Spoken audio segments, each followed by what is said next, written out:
रूस और अमेरिका के बीच अब तनाव चरम पर पहुंचने लगा है। ट्रंप के राष्ट्रपति बनने से पहले ही जो बाइडेन ने एक बड़ा कदम उठाया है।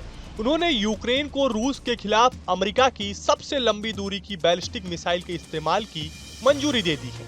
अगर यूक्रेन इन मिसाइलों का इस्तेमाल करता है तो वह रूस के बड़े शहरों को निशाना बनाने में सक्षम होगा। अमेरिकी राष्ट्रपति जो बाइडेन के ताजा कदम से रूसी राष्ट्रपति व्लादिमीर पुतिन बेहद खफा है। उन्होंने मंगलवार को एक नई न्यूक्लियर डॉक्ट्रिन की मंजूरी दे दी है। इसके तहत अगर किसी परमाणु संपन्न देश की मिसाइल से रूस पर हमला किया जाता है तो पुतिन परमाणु हथियारों के इस्तेमाल पर विचार कर सकते हैं।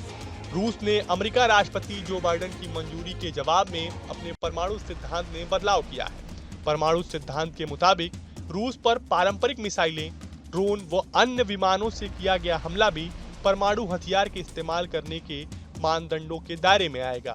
डॉक्ट्रीन में यह भी कहा गया है कि अगर किसी गठबंधन का कोई भी देश रूस पर हमला करता है तो यह पूरे गठबंधन का हमला माना जाएगा। माना जा रहा है कि रूस ने यह प्रावधान नाटो के जवाब में तैयार किया है। यूक्रेन युद्ध ने 1962 के क्यूबा मिसाइल संकट के बाद से रूस और पश्चिमी देशों के बीच सबसे बड़े टकराव को जन्म दे दिया है। ब्रिटेन ने मंगलवार को 10 रूसी अधिकारियों और अन्य युवा संगठनों पर प्रतिबंध लगाया। ब्रिटेन ने यह कदम यूक्रेनी बच्चों को युद्ध का प्रशिक्षण देने पर उठाया है। ब्रिटेन के विदेश सचिव डेविड लैमी ने कहा कि किसी भी बच्चों को युद्ध में मोहरे के रूप में इस्तेमाल नहीं किया जाना चाहिए, मगर राष्ट्रपति पुतिन द्वारा यूक्रेनी बच्चों को निशाना बनाना दिखता है कि वो यूक्रेन और उसके लोगों को नक्शे से मिटाने के अपने मिशन में किस हद तक जा पहुंचे हैं। आपको बता दें कि यूक्रेन युद्ध के बाद से ही पश्चिमी देशों ने रूस के कॉरपोरेट संस्थानों से लेकर प्रमुख राजनेताओं पर कड़े प्रतिबंध लगाए। ब्रिटेन ने कहा कि 19,500 से अधिक यूक्रेनी बच्चों को रूसी अधिकारियों ने जबरन रूस और यूक्रेन के अस्थायी रूप से कब्जे वाले क्षेत्रों में स्थानांतरित या निर्वासित किया है। बयान में कहा गया है कि प्रतिबंधों का लक्ष्य all Russian young army military patriot social movement है।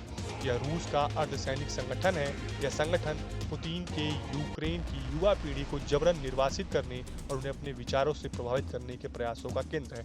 हालांकि जैसी खबरें आ रही हैं कि नई डॉक्ट्रिन में जो संशोधन हुआ है रूस की तरफ से, इसके बाद कहीं ना कहीं जो तीसरे वर्ल्ड वॉर की आहट है वो सुनाई दे रही है। कहीं ना कहीं जो पश्चिमी देश हैं उनमें जो एक नाटो के सदस्य हैं उनकी तरफ से भी कुछ बड़ा कदम उठाया जा सकता है। हालांकि अभी जैसी स्थितियां हैं अमेरिका के राजनीतिक गलियारों में देखें तो बाइडेन अब जाने वाले हैं। ट्रंप की वापसी हो गई है। ट्रंप जनवरी में नई सरकार के साथ शपथ लेंगे। तो ऐसे में बदलाव का एक जो बयार बहने वाला था, अगर ट्रंप के बयानों को देखें अपने प्रचार के दौरान तो वो दावा करते थे कि अगर वो राष्ट्रपति बनते हैं तो रूस और यूक्रेन का जो युद्ध है वो एक दिन में रुकवा देंगे। फिलहाल ऐसा होता दिख नहीं रहा है। ऐसे में कहीं ना कहीं तीसरे वर्ल्ड वॉर का संकट गहराने लगा है और इस अगर तीसरा वर्ल्ड वॉर होता है तो इसकी चपेट में कई सारे देश आएंगे और कहीं ना कहीं दुनिया एक बार फिर तबाही के मंजर को देखेगा। फिलहाल आप हमारी इस खबर पे क्या सोचते हैं हमें कमेंट बॉक्स में जरूर बताएं। देश और दुनिया की तमाम और यूपी उत्तराखंड की हर छोटी बड़ी खबर के लिए न्यूज स्टेट चैनल को सब्सक्राइब करना ना भूलें। न्यूज नेशन अब व्हाट्सएप पर खबरों के ताजा अपडेट के लिए न्यूज नेशन के इस क्यूआर कोड को स्कैन करें।